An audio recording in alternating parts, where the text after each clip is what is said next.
কেন্দ্রীয় শ্রম আইনের প্রতিবাদে আজ সারা ভারত জুড়ে বন্ধের ডাক দিয়েছে বাম শ্রমিক সংগঠনগুলি।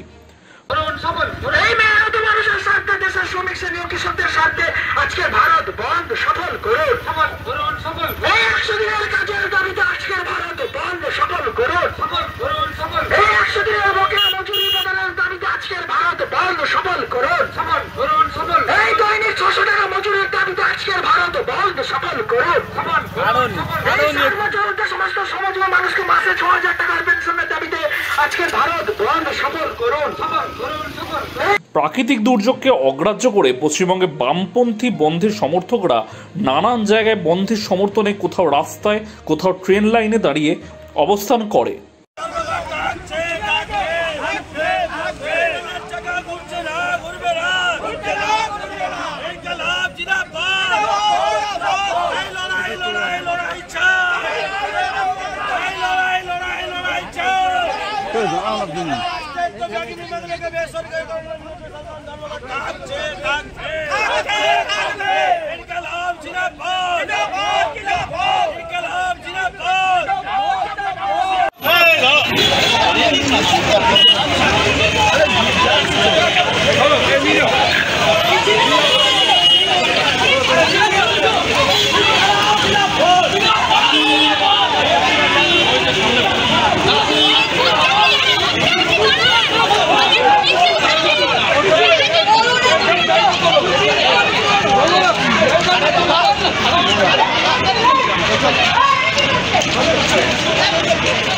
রাজ্যের অভিভাবিকা রাজ্য সরকার মহোদয়ের কাছে ছুটে যাব এবং আমরা শান্তিপূর্ণভাবে আমাদের সেই যোগ্য সম্মান ফিরিয়ে নেওয়ার জন্য আবেদন করব।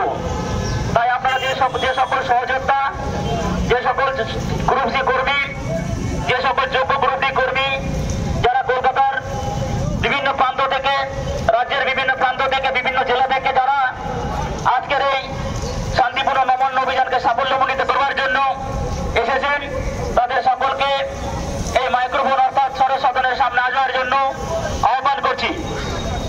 পুলিশকে জিজ্ঞাসা করুন, আমরা ধর্মঘটের সমর্থনে মিছিল করছিলাম, শান্তিপূর্ণ মিছিল, সেই মিছিলও করতে দেবে না, ধর্মঘট করতে দেবে না, রোড ব্লকেট করতে দেবে না, মিছিলও করতে দেবে না। সন্দীপ ঘোষকে ছেড়ে দেবে, সন্দীপ ঘোষদের বাঁচানোর ব্যবস্থা করে দেবে প্রমাণ লোপাট করে, আর আমাদের প্রতিবাদীদের ধরবে। এই হলো বাংলায় বিজেপির কাছে নম্বর বাড়ানোর জন্য মমতা ব্যানার্জি পুলিশকে এখানে এনে দাঁড় করিয়েছেন। ছাড়বো না, আজকে আমাদের তুলে নিচ্ছে, এখন অনেকক্ষণ এই ধর্মঘটও চলবে, রাস্তায় পুলিশ ব্যতিব্যস্ত হয়ে যাবে, তার কাটিয়ে দেবো আজকে পুলিশের, এমন আমরা দৌড় করাবো। আপত্তি আছে এই দাবিগুলো নিয়ে? বিজেপির বিরুদ্ধে ডাকা ধর্মঘট তৃণমূল এইভাবে পুলিশ নিয়ে দিল, অত্যাচার করলো কেন? আমায় মেরেছে, অসুবিধা নেই, মহিলাদের ওপর পুরুষ পুলিশ এই অত্যাচার করলো কেন যাদবপুরে? এটার উত্তর যাদবপুরের মানুষ দেবে, ওদের এটা ফল ভুগতে হবে।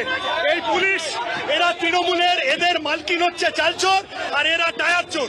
প্রতিবাদীদের টায়ার চুরি করে পালিয়েছে, প্রতিবাদীদের একটা কাগজ পড়াতে দিচ্ছে না, এটা গণতান্ত্রিক নিয়ম চলছে।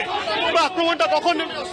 একটু আগে আমরা তখন মিছিল করছিলাম, মিছিল করে এখানে আমরা মানুষের কাছে গাঙ্গুলি বাগান পড়ে আবেদন করছি, তখন এসে এই অসভ্যতা পুলিশের ভয় পেয়েছে, ভয়।